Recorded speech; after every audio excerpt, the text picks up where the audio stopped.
It is a distinct pleasure, ladies and gentlemen, to introduce first our moderator this morning, a former U.S. Representative, Nick Rahall, an advisory board member at Gulf International Forum. He served West Virginia's 3rd Congressional District for an impressive 38 years. Congressman Rahall was a trailblazer in the U.S. House of Representatives, where he held key leadership positions on both Transportation and Infrastructure Committee and the House Natural Resources Committee. A renowned statesman, he's widely recognized for his advocacy for peace and U.S. engagement in the Middle East, meeting with global leaders to advance diplomacy and mutual understanding. You know, that's something in high demand always in the Middle East. His legacy of bipartisan leadership and lifelong dedication to public service has earned him deep respect in Washington and beyond. Now, I'm honored, and it's a distinct pleasure to welcome His Excellency, our distinguished guest, Dr. Mohammad Nedal, Alchaar, Minister of Economy and Industry of the Syrian Republic. Dr. Alchaar previously served as Minister of Economy and Trade and Chairman of the Higher Investment Council.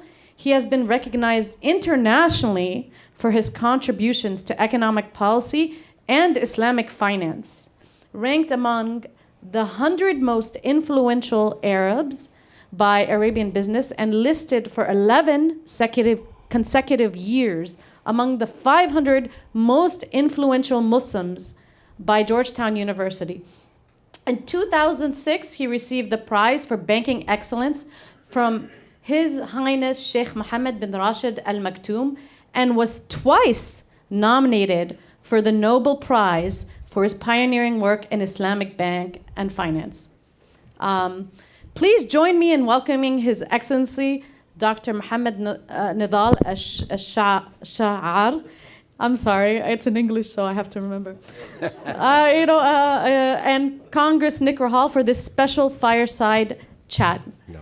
Welcome.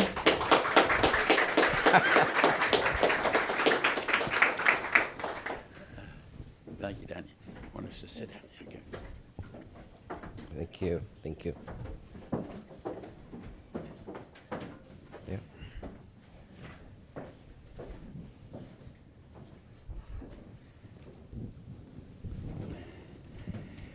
Thank you so much. Am I on? Okay.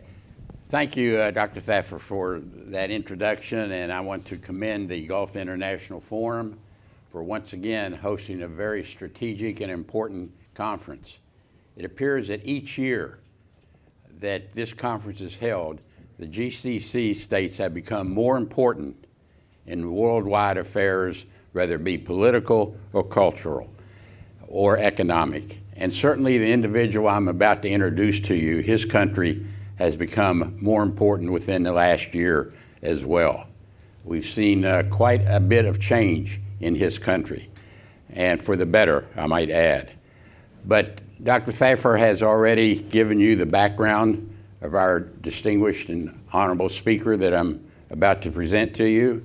And so without further ado and without further comment, I will present to you His Excellency Dr. Mohammad Nidal Alchaar, the Minister of Economy and Industry of the Syrian Arab Republic.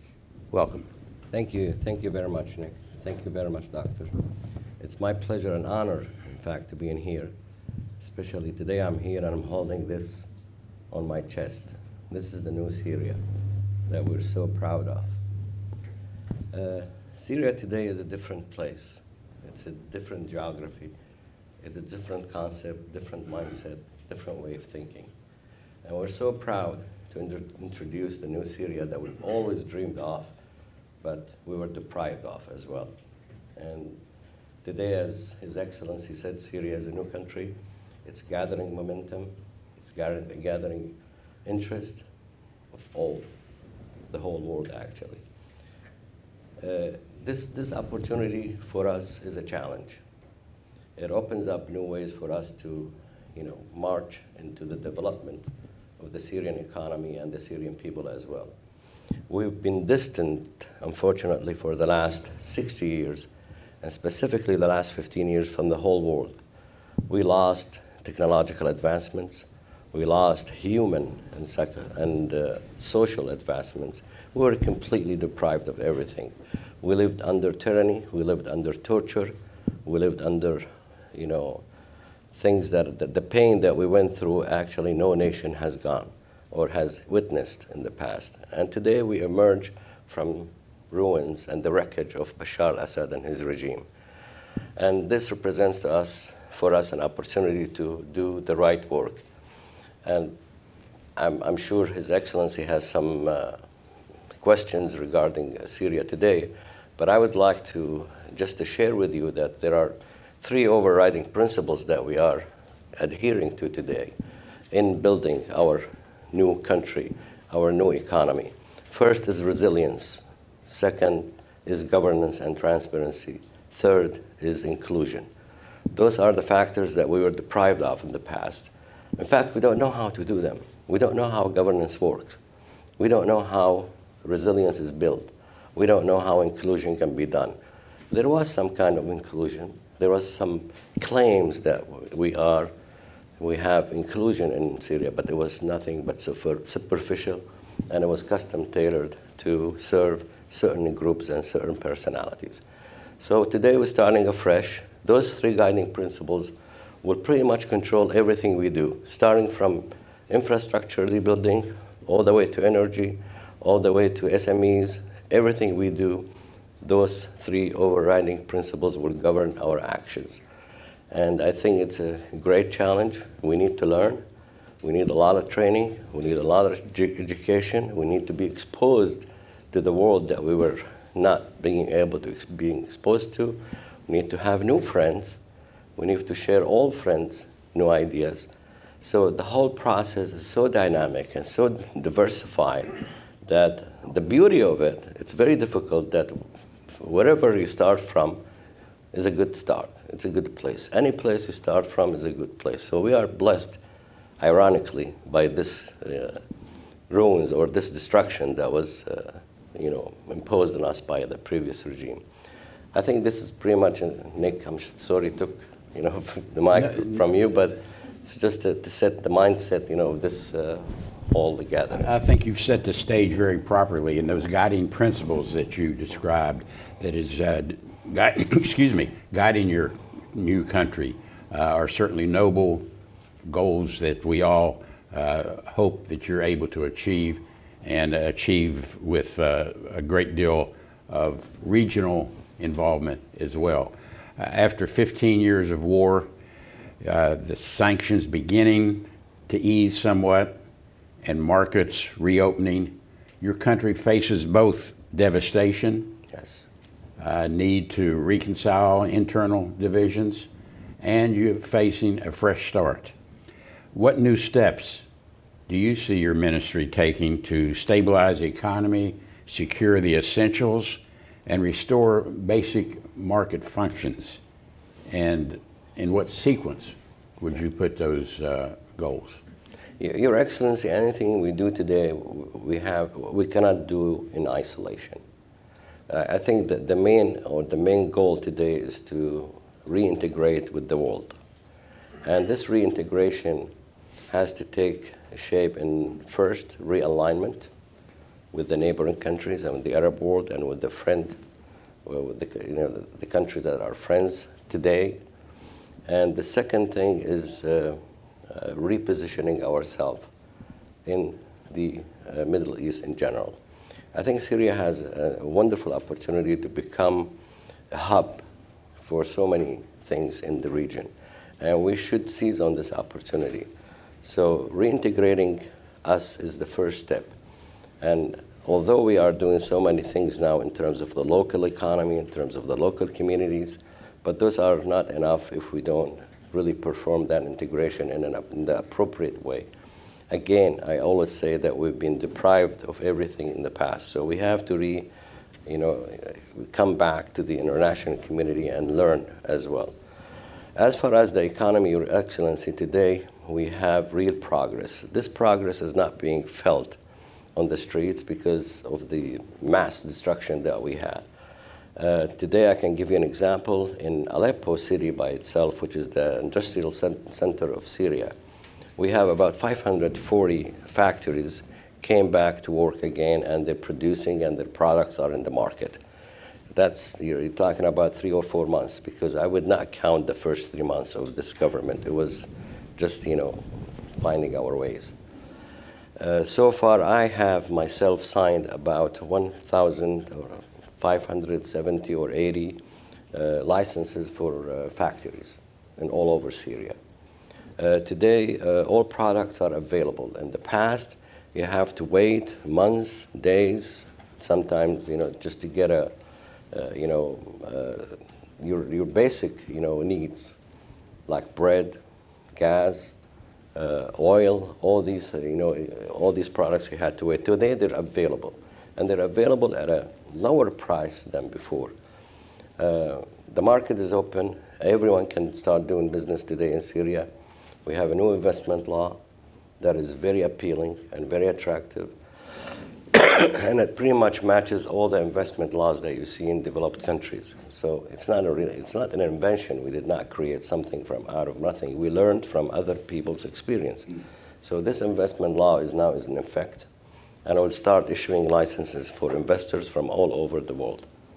And we have also taken care of protecting investments, because when you come to a new country, coming out of war, you always have this fear of, should I put my capital here? Should I invest in here?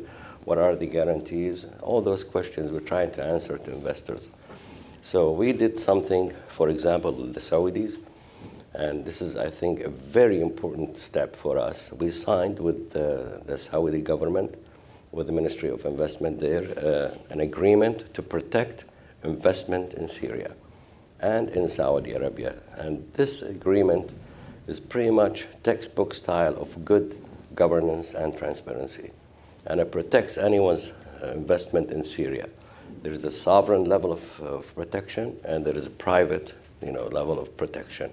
And we are moving forward by diversifying means of protecting investors. On the other side, we have created agencies that deal with specific issues in Syria, like development funds, for example, that used to follow the Ministry of Economy. Today, it's by itself, because it has to be focused more than anything else. In our ministry, the ministry that I am minister of today, it's a result of 3 ministries. We merged 3 ministries: Ministry of Internal Trade, Ministry of External Trade and Economy, and Ministry of Industry. We did that because we want to have some integration, and we want to have some comprehensive view of the economy. You cannot do industry without looking at trade. You cannot do trade without taking care of industry. So this view is changing the dynamics of the market here in Syria. Any Syrian today can transfer money in and out. There are no capital controls anymore. That's done, finished. And no capital controls for any investor who is coming in. Repatriation is allowed. Everything is allowed. We're modeling ourselves like, I would say a directed, market-oriented economy, free economy, but with some interference from the government, just to strike the balance between the forces of supply and demand. Because in a country like Syria, Your Excellency, supply and demand are never balanced, because you're coming out of a war. So who's going to balance this very important, scene in Syria is the government. So we're interfering now in the markets in a very positive way, just to strike that balance. And once that balance is stricken, that's it, we're out. So all the decisions now, as a minister, I come up with, they're all temporary in nature, because we realize that we are at an embryonic stage. An embryonic stage needs some kind of flexibility and needs to be very thoughtful of the changes, the rapid changes that are taking place in this new kid that you're raising. It sounds like you're truly emerging from a nightmare, if Yes. you will, and aspiring to your dreams. Yes. for the future of your country, and that sounds very exciting and challenging. While you're here in Washington, what would be your message to the U.S. administration and the Congress, if the Congress ever comes back to work? I know you're suffering from jet lag. I think the Congress is suffering from work lag. But anyway, what would be your message to them if you were able to meet with them on sanctions, the humanitarian carve-outs, financing tools? What would be your message to the administration and Congress as to how to unlock American business and investment? You've touched upon it, I know, already in some very exciting areas. But what reforms would you deliver in return to reassure U.S. companies and the Syrian American business community that their investments would be secure and safe? Your Excellency, in general, my message would be, in general, it's long overdue. This should have been done a long time ago, but unfortunately, we were distant from the U.S. For political and personal reasons. So here we are, we're back. We're back with open hearts, with open hands. We would like to cooperate. We believe in the American financial system, if you're talking about the economy. We believe that we can benefit from the models that were created in the U.S. And we think that in Syria, the fact that we're coming out of nothing, as you said, and a nightmare actually, that presents an opportunity for us to do things right from the first time. We don't want experiments. We don't want to try this system and that system. And we understand and we believe that the U.S. financial system is a unique system. It's a good system for us, and we can follow up on it. Now, to do that, we have to integrate ourselves into that system. We have to go by all the rules that were put in here and took years and years of efforts and pain. And we just have to use them as from the shelves. It will be much easier for us than experimenting, because there are some calls that, Syria is a unique country and we should follow our own model. I don't think so. I think there are ready models today that we can follow, maybe with some fine-tuning to fit, some local changes or local dynamics. But our message would be that we would like to cooperate. We would like, most importantly, we would ask for technology transfer. For me, as the Minister of Economy and Industry, technology, digitization, all these issues we missed completely. We need them back. And we, in Syria, I cannot claim that Syria is a great country. We are a very small country. We're around 20, 25 million inhabitants. We're not a good market. We're not a big market for any country. So what is it that we have to offer to replace this small size, or to substitute for that, is our youth. You're talking about over 65% of Syrians around the age of 25. Those guys are ready and to absorb all new technology. They can form an army of technological expertise. And the US can deal with those guys. Let it be AI. Today, AI is the fashion, only programming, even cryptocurrencies. Even today, we are thinking of blockchain technology. In my ministry today, some of the employees are taking courses in blockchain technology. So we will produce products. We will be able to import and export. But most important for us, and my dream, and our dream today in the administration, that Syria becomes a hub for something unique, something qualitative, not quantitative, because we cannot be another China. We pretty much understand our limitations. So this will be one of the messages to the businesses. I think Syria's geographic location is very important as well. We can become the corridor between Syria and the Gulf countries, and this is essential. It should have been done. It was done in the past, and we should revive it again, and we will. We're working on that in a very serious way. In addition to that, Syria is an important political center.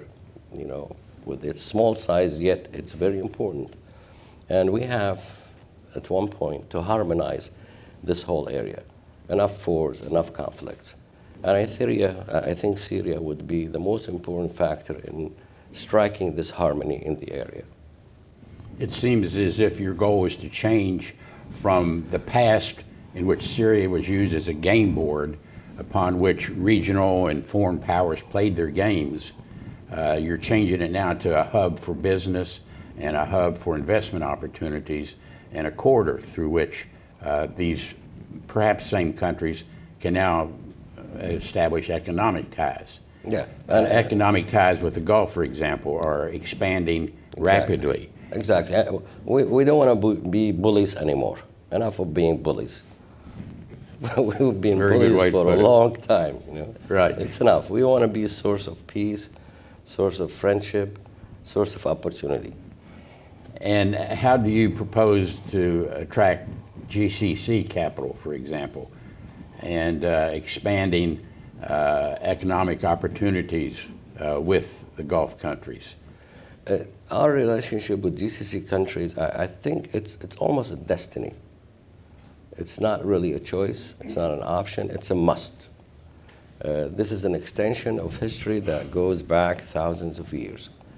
And today, with this peaceful mindset that we have in Syria, and the friendly attitude that you see today in every Syrian, I think opens up opportunities with the GCC countries. And they came with open heart, actually. Today we have so many MOUs signed with Saudi Arabia, with Qatar, a little bit in Kuwait, not much, with UAE as well. One of the projects, big projects in Syria that are two-sport, you're familiar of, was signed with DP World in UAE. We did the electricity and the gas with Qatari and Turkey as well. We have so many projects with Saudi Arabia. For example, when it comes to training and development, we have an agreement which is now in effect, and it started with the Saudi on training and development of our young, kids. Nick, we have a big problem in Syria today. We have high unemployment rate. It exceeds 60%. Those guys need to work. These guys need to get back to the labor market. In addition to that, the most disastrous thing that we have over 2 million young people who don't know how to read, don't know how to write, don't know how to fix anything. Those guys are not in the cities today. They are in the suburbs, they are in the villages, they are on the borders. But at one point, they will come to the city. And if we don't find a place for them to work and provide them with the appropriate training to earn money, they will be ticking bombs. And our resources, economic resources, are limited. So we have to rely on our friends to provide investment opportunities. We're not going to ask for aid. We're going to ask for investment opportunities. We would like our friends to come and build factories, start projects, so these guys join the labor force and start being productive. The only way to strike social cohesion and harmony in Syria is to fill people's pockets and money. That's the best way. There is no other way. If we just keep talking politics, it's not going to do well. Mm-hmm. Sounds like you have many tools in your toolbox with which to work. And I'm assuming PPP, public-private partnerships, is part of it. Yes. Co-investment opportunities and other tools with which to attract foreign investment. Yeah, let me tell you a bit, a little bit about our economic philosophy today, so we can go, to this PPP that you just mentioned. Today in Syria, we've decided that the government should not get involved in the production process. We are not going to be producing anything. In the past, we used to produce everything. The government used to produce shoes, yogurt, cheese, everything. That was the socialist, what was called the socialist system, which I don't think was socialist. It was chaotic. And so today we took the decision that we're not going to get involved in the production. We have over 1,200 factories today under the ministry. We are offering them for investment. We're not offering them for privatization, for investment in the form of PPP.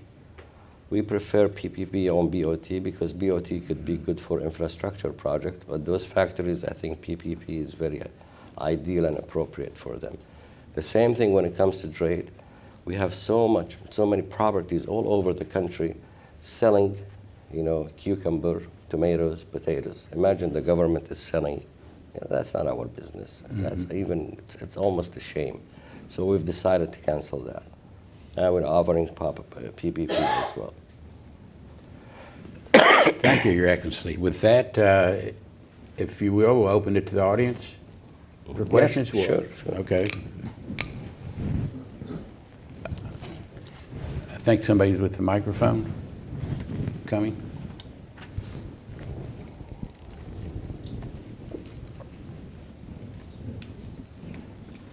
I think we had it up here front first.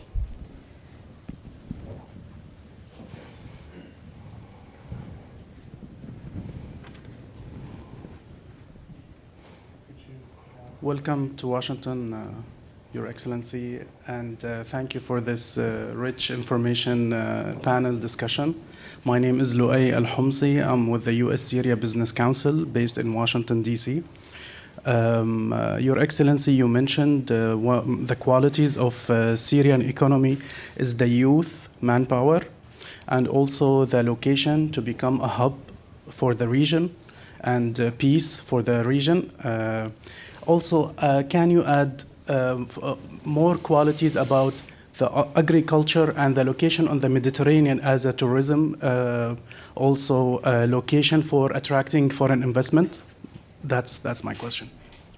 Definitely. Of course, there are so many. We're so lucky in Syria. I think we are blessed. I mean, we are a small country, but blessed country. Of course, tourism is very important. As you know, there are more than 1,500 sites registered at the UNESCO that are, historic sites. We can cap on those, definitely. The Mediterranean is very important for us. Other countries have Mediterranean as well. It's not exclusive to Syria, but we can, utilize that and seize that on it. The geographic location, I think, for us is also important politically because we can connect Turkey down and the Gulf and Israel as well, and European countries as well. So pretty much Syria can be the center for that. And when it's friendly, peaceful, I think everyone benefits. When Syria is, safe or Syria is stable, the region is steady. And when the region is steady, I think the whole world is safer.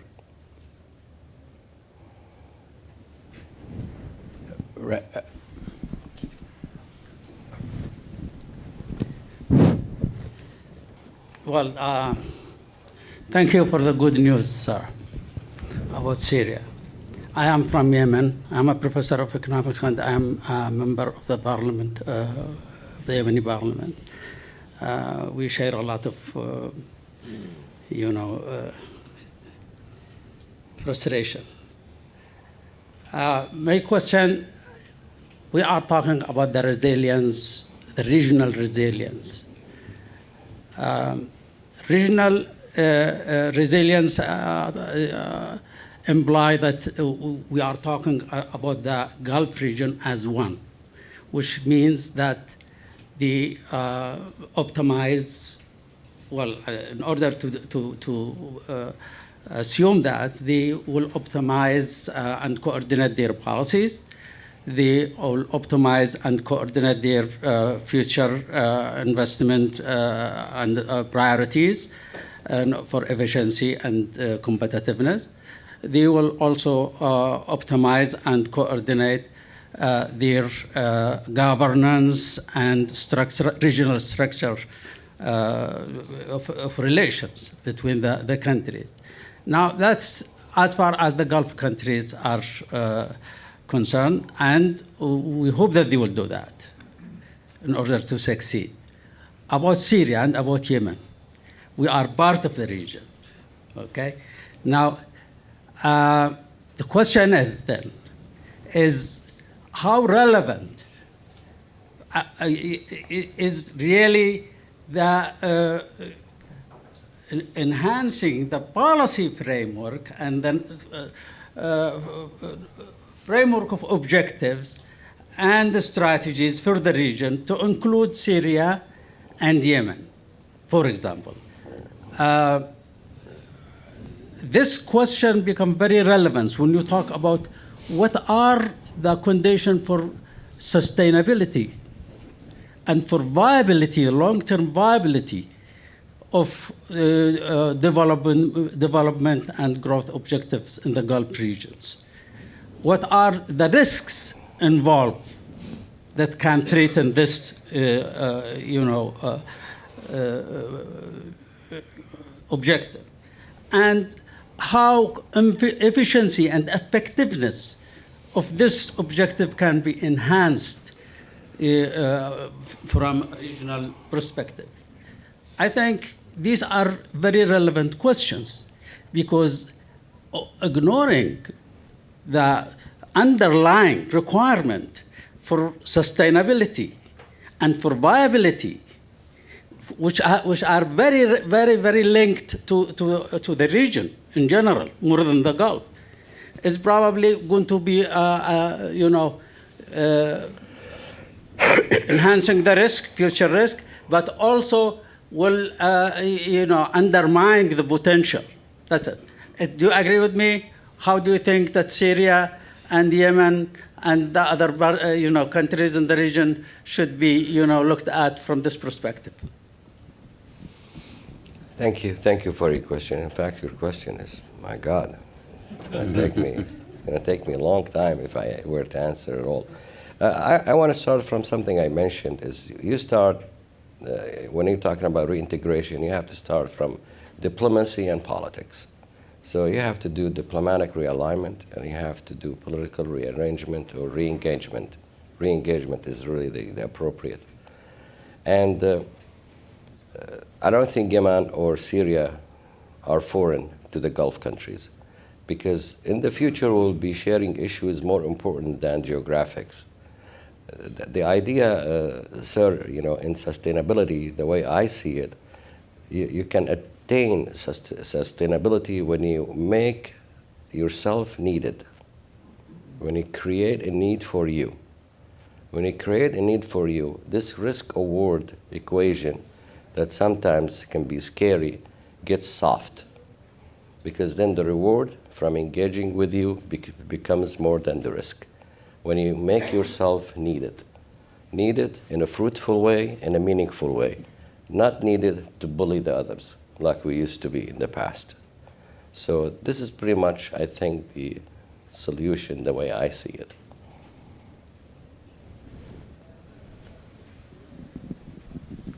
Thank you, Minister Alchaar and Representative Rahall.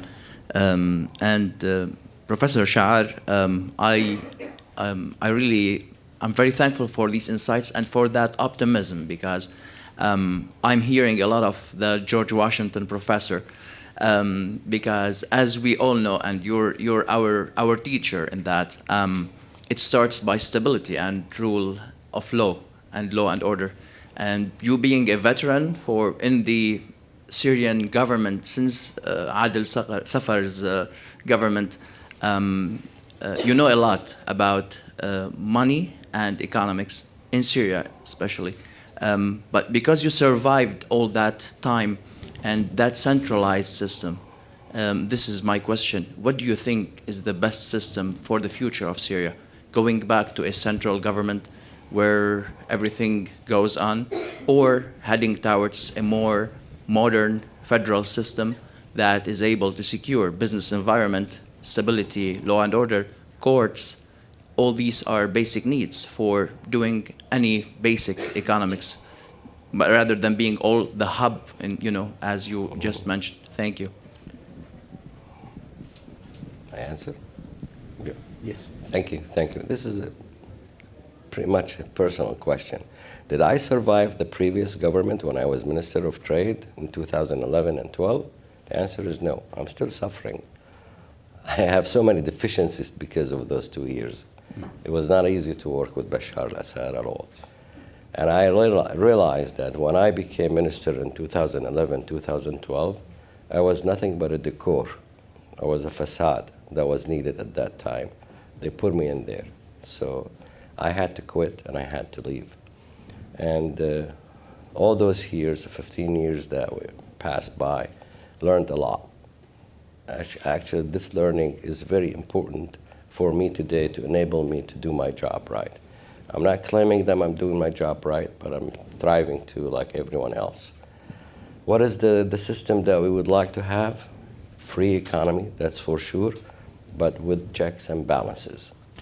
Syria today cannot survive without checks and balances. If you leave everything free, things will become chaotic. So we have to interfere.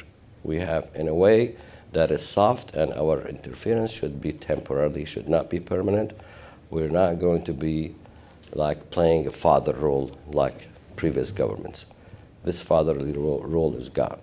We're not going to assume it again. It's not productive, it's not meaningful, and it's not loved by people. So I don't know if I answered your question. Except for the political part of what should be the system like, federal or centralized?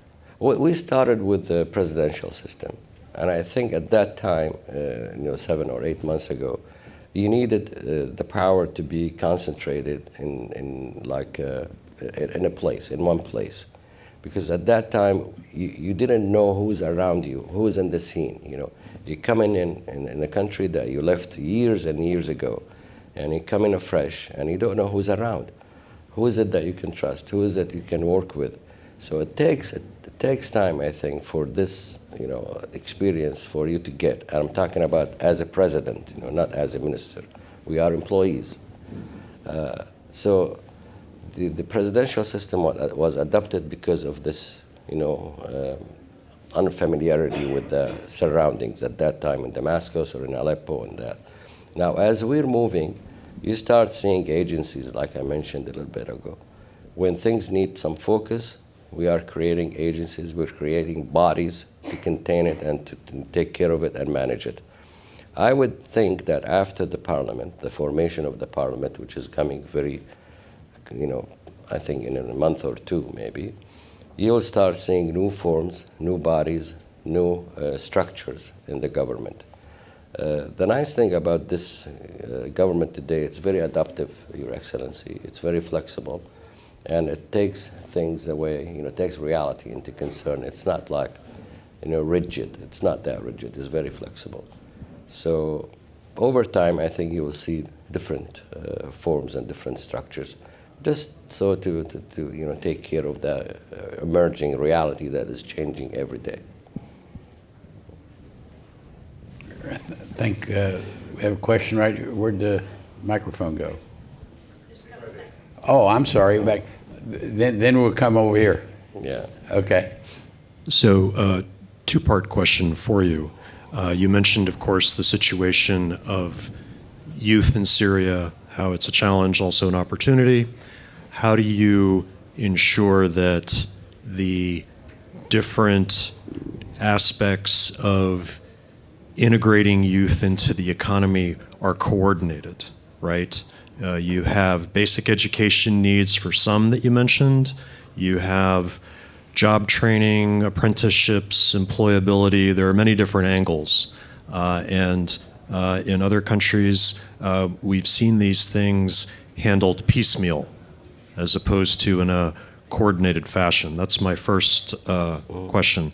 And that also includes, once you prepare youth to enter the job market, how do you prepare enterprises to take them on? And those enterprises obviously need to be in some kind of growth mode to be able to hire. So that's another piece of it. The second piece is with the Gulf states and the European countries wanting to support Syria, how do you do that in a coordinated fashion? So there's a lot of opportunity. There are a lot of people that want to help, but the chaos that you mentioned earlier, we could conceivably see that with different actors and funding streams and initiatives going on in the country. Thank you. Actually, you had 3 questions, not 2. You promised me of 2. When it comes to training and rehabilitation, I cannot, claim that we're doing it in a, wholly, like general, or a coordinated way. It's coming in bits and pieces, actually. Like in our ministry, we have engaged some bodies from the European Union and from Gulf countries to do training and rehabilitations. The same thing took place in the Ministry of Telecommunication and the other ministries. I think it's understood that in this situation we don't have the general unified outreach. Okay, we are developing that outreach through the whole government, and then I think things will be more coordinated. Now, as far as how to empower those youth, and their millions actually, more than 6 or 7 millions, it's good to have mega projects, and we're having mega projects today, but those are not enough, and those are temporary in nature. So what we're trying to do, Your Excellency, now is focus on small and medium enterprises. We think that small and medium enterprises are the best place to really accommodate for this unemployment and to accommodate for the youth. Be it free, like, encouraging people to start their own businesses, their own workshops, that's employment. And when they hire their brothers and sisters and their cousins, that's employment. So we're starting from small and medium enterprises where we have set up in our ministry, which is in charge of that. Over the whole country, it's our ministry that is in charge of small and medium enterprises. We set up a body just a few weeks ago, and the head of the body was supposed to be with me, but he could not make the flight, so they're coming tomorrow. And so this is very much our focus now, small and medium enterprises, not only for economic reasons, not only to take the kids from the streets, also for social objectives. In the past 60 years, Syria was famous before 60 years that it has a beautiful medium class, middle class. It was beautiful middle class. We lost it.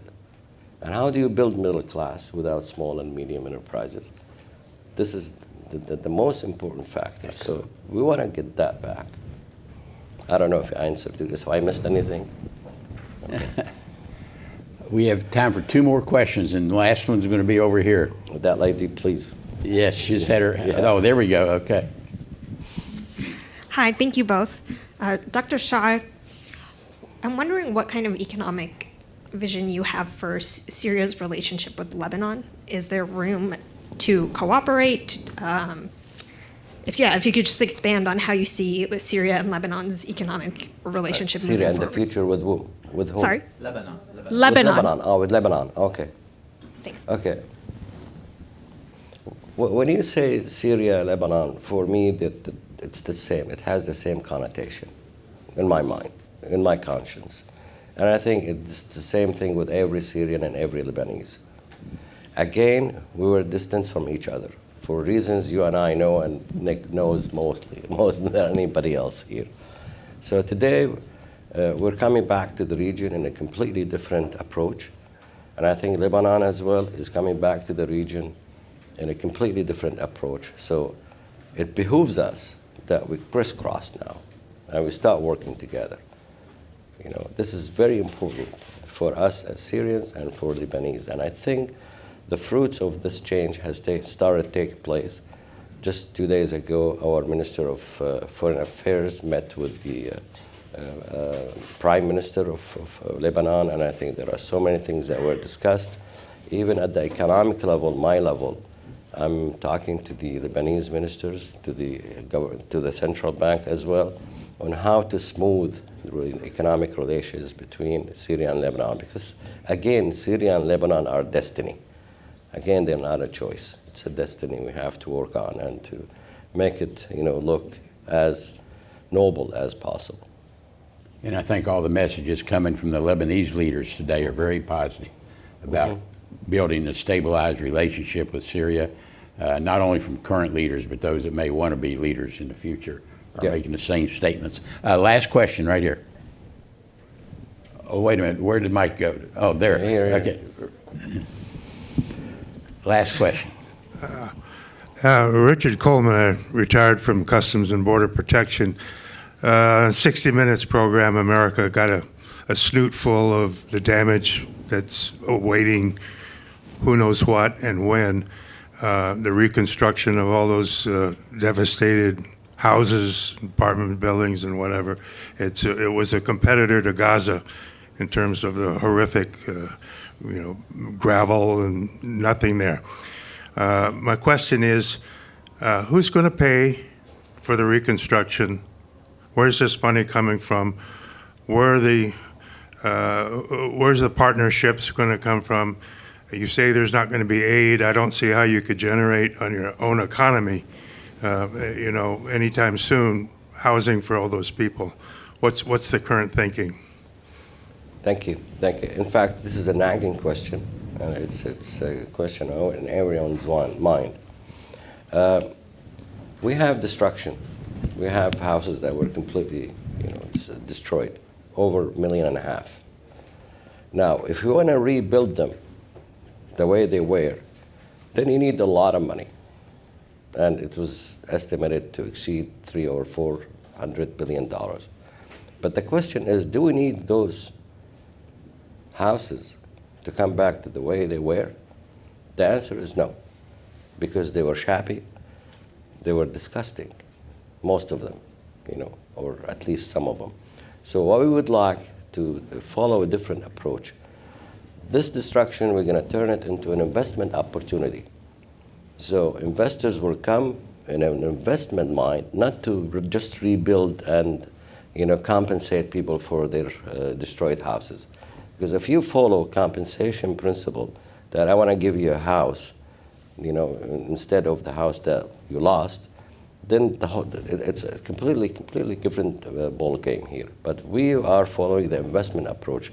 So come in, do nice, housing, whatever it is you want to call it, condominiums or villas or whatever it is, the shape or form you're used to, and use it as an investment opportunity, and introduce financing, because without financing, you cannot do that, because investors who come for real estate, they need someone to back them up in financing. So we're encouraging now the banking sector to open up financing and to provide guarantees for those financing. For example, we should have mortgage-backed securities. That's the most important thing that we should have today. That those mortgages should go to the secondary market and be traded, and that will enhance the whole economic base for borrowing and lending and all that. So the approach is different, and now every project we are awarding is based on this principle that it is an investment, it's not replacement. Now the problem we're having with that, and I'm being very clear with you, is ownership. Ownership is a real problem, because in the past regime, ownership was very chaotic, and it was based on corruption. So today, identifying ownership is becoming an obstacle for us, but we are working through that. The second issue is those people who are coming into their new home, they need financing and they need to work. But first we have to find them work so they are able to pay for the cost of their new home. And second, we have to provide them with financing, and that's a real challenge. And it's not something that we are ignoring or no. We understand and we appreciate that we have to work real hard. And what we're doing with investors, we know that those kind of projects are not very lucrative by nature. When you do public housing, it's not very profitable. So we're offering investors an opportunity to take this project, and in addition to that project, take the commercial project like a mall, like a touristic place or whatever, so there is balance in his portfolio when he comes into the country. So we're using so many ways just to attract investors to start building. As far as aid, I'm not talking about the aid in general. We're talking about like the freebies. We're not looking for freebies anymore. We would like anything that comes into the country to come in form of investment, to come in form of like there will be a return, there will be tangibles. It's not just giving money away. So this is the new philosophy today. But The housing question is very complicated. It's not easy to deal with, and it's a lot of headache. Your Excellency, you have been very kind with your time. You've answered some very excellent questions, probing questions. You've answered them from a personal experience and from professional experience. And we want to extend a deep thanks to you for not only what you're doing for your country, but what you're doing for relationships between our two countries. And certainly the message you've delivered here this morning is one that needs to get to the administration, and it needs to get to Congress as well. And this dialogue needs to continue. Yes. Needs to continue on many levels in this country. And before we let you go, I'm going to turn it back to Dr. Thaffer, who has a presentation to make. Is that correct? Okay.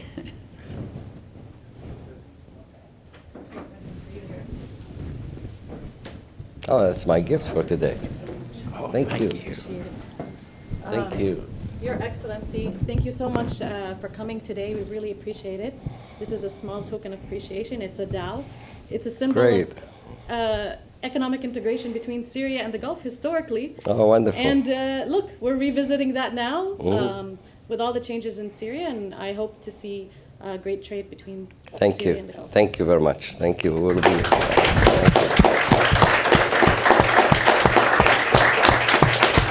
Thank you. Thank you very much.